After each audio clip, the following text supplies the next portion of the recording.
Mr. Murray is present in court with counsel, Mr. Chernoff, Mr. Flanagan, Mr. Gorgian. The people by counsel, Mr. Waldron and Ms. Brazil. All alternates are present. All regular members of the jury are present. To everybody, good afternoon. Ladies and gentlemen of the jury, I am advised that the jury has reached a verdict. Who is the foreperson of the jury? Juror number 3? Thank you, sir. Is that in fact correct? The jury has reached a verdict. Has the jury, through the foreperson, signed the appropriate verdict form? Yes, sir. Do you have all the verdict forms with you? Yes. Could you provide the verdict forms to Deputy Jones, who will then present them to me?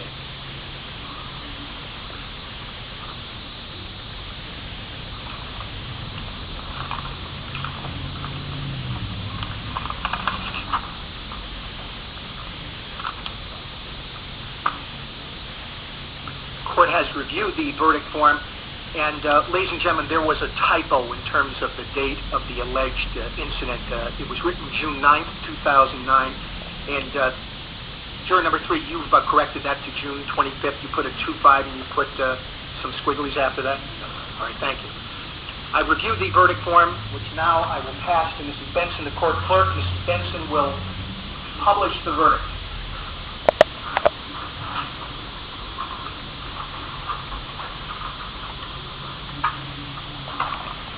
Superior Court of California, Los Angeles County.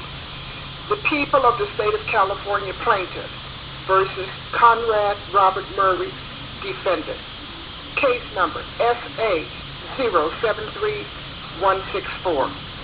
Title of court and cause.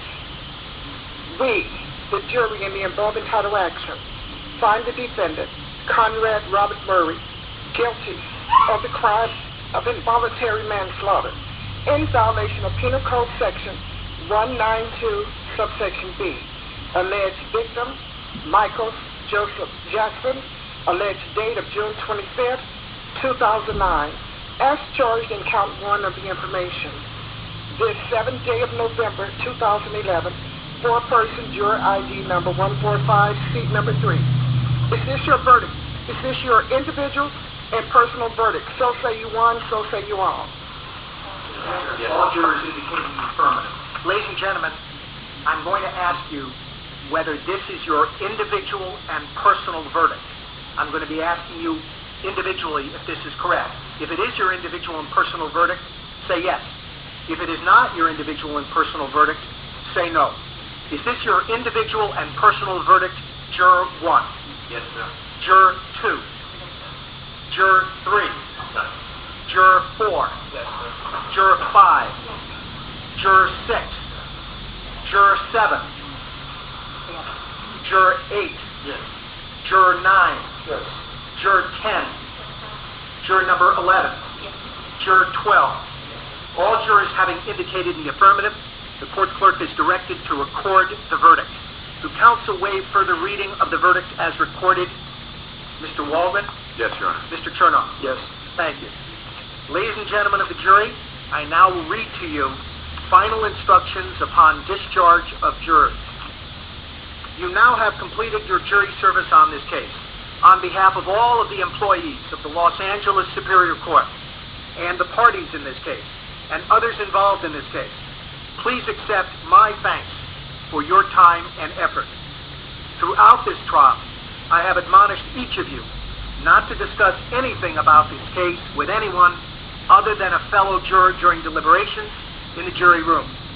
That order is lifted and vacated, which means that from now on, you have the absolute right either to discuss or not to discuss anything about this case with anyone else.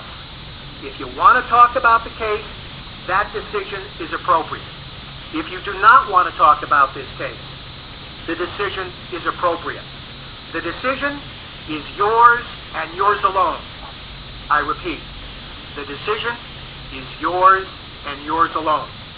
I remind you that under California law, you must wait at least 90 days before negotiating or agreeing to accept any payment or benefit in exchange for providing any information about the case.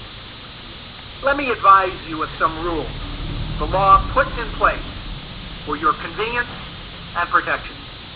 The lawyers in this case, the defendant or their representatives, now may talk to you about the case, including your deliberations or verdict. Those discussions must occur at a reasonable time and place, and only with your consent. Please immediately report to the court any unreasonable contact made without your consent by the lawyers in this case, the defendant, or their representative. A lawyer, defendant, or representative who violates these rules violates a court order and may be fined. I hereby order that the court's record of personal juror identifying information, including names, addresses, and telephone numbers, be sealed until further order of this court. If in the future the court is asked to decide whether this information will be released, notice will be sent to any juror whose information is involved. You may oppose the release of this information and ask that any hearing on the release be closed to the public. The court will decide whether and under what conditions any information may be disclosed. I do order that the confidential emergency contact information forms you completed and provided to the court staff be destroyed. On a personal note, I remember way back when, in early September, when first we met, I advised you at that time that you were being asked, as all jurors are asked, to accept the responsibility of citizenship in this great country. And I told you I understood that serving on a case would be a hardship, an inconvenience, and burden on you, because you have your own lives outside of this courtroom. You have responsibilities to your jobs, to your profession, and to your family. You have undertaken the responsibility of jury duty in a remarkable fashion, as do jurors every day throughout this great country. You have made sacrifices, and you certainly have had to endure burdens and impositions, delays, and a case that ran over what I told you you would have to serve. Throughout this trial, you have been remarkable in terms of your patience, in terms of your conscientiousness, and your dedication. You've never been late. You've been here, and you've had a wonderful disposition. You always have been respectful to those of us in the courtroom, and we're genuinely appreciative of it. I certainly know and appreciate that serving on a case of this sort has interfered with your everyday lives, but you undertook the responsibility in good faith. And I again want to indicate, on behalf of our courtroom family in Department 107, as well as those involved in the case, thank you for your time and your efforts. I want to single out the alternates in this case. If you recall, when we met the first time, I told you that the only way to analogize the role of an alternate is a spare tire. Most of